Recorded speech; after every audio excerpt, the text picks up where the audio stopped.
Before we married, Colin always said he wanted something real. No big productions, no drama, just us. And that's what I thought I was getting. We married 5 years ago at a quiet hilltop lodge near Santa Fe. No tuxedos, no grand speeches, just vows whispered under amber skies. He said he couldn't wait to start a family. I said I wanted to keep working. We promised we'd figure it out together. Back then, compromise meant love. Now, compromise feels one-sided. I'm 34, working full-time as a project manager for a literacy nonprofit. Colin does marketing for an outdoor gear chain. We live in a small rental above what used to be our favorite bookstore. 2 months ago, I found out I was pregnant. At first, Colin was ecstatic, spinning me around the kitchen, holding my hair while I threw up, telling his coworkers he was going to be a dad. For 1 week, he was perfect. By week 3, he had changed. Every sigh, every complaint became a problem for him. When nausea hit me hard, he said, "It's just morning sickness, Madison, not cancer."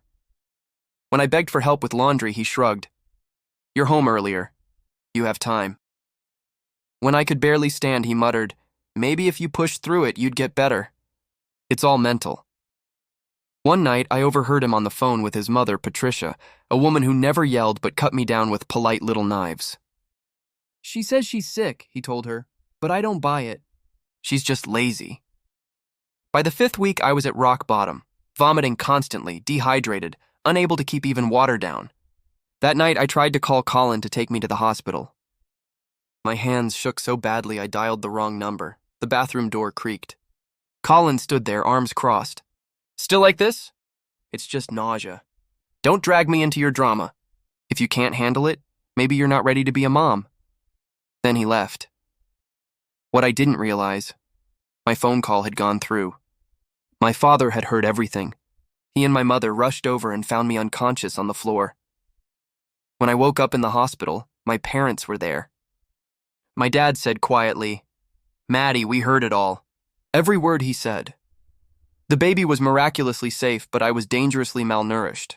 My parents stayed by my side while Colin was out, not at the hospital, but dining with Emily, the woman his mother had handpicked to replace me. When he finally strolled in the next morning with a smug smile and a bag of crackers, my mother cut him off cold. "She's taking medical leave. Doctor's orders. And we have it in writing," Colin laughed. "Wow, so this is really happening?" Pregnant one day, full-time invalid the next.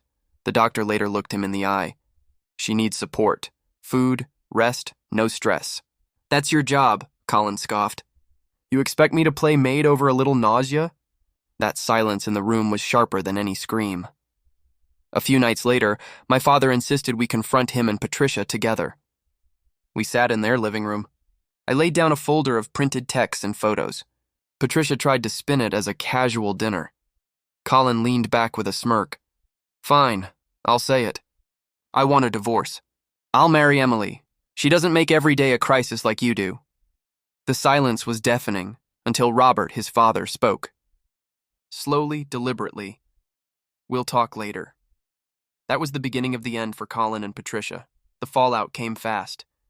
Colin was exposed at work for harassing other pregnant women, mocking them, overloading them with tasks. HR already had complaints. He was terminated. Patricia's reputation collapsed too. The community learned what she had done. I moved back home with my parents. For the first time in weeks, I slept. For the first time in months, I felt safe. When my daughter June was born, tiny, red-faced, screaming with life, I cried harder than ever.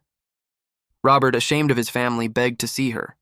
He came alone, no photos, just trembling hands holding his granddaughter. Colin tried to come back with apologies, then threats. But the court had already stripped his visitation rights. June was mine to protect. I asked my mother if I was wrong, if I was stealing my daughter's chance at a father. She looked me in the eye. "Do you trust him to protect her?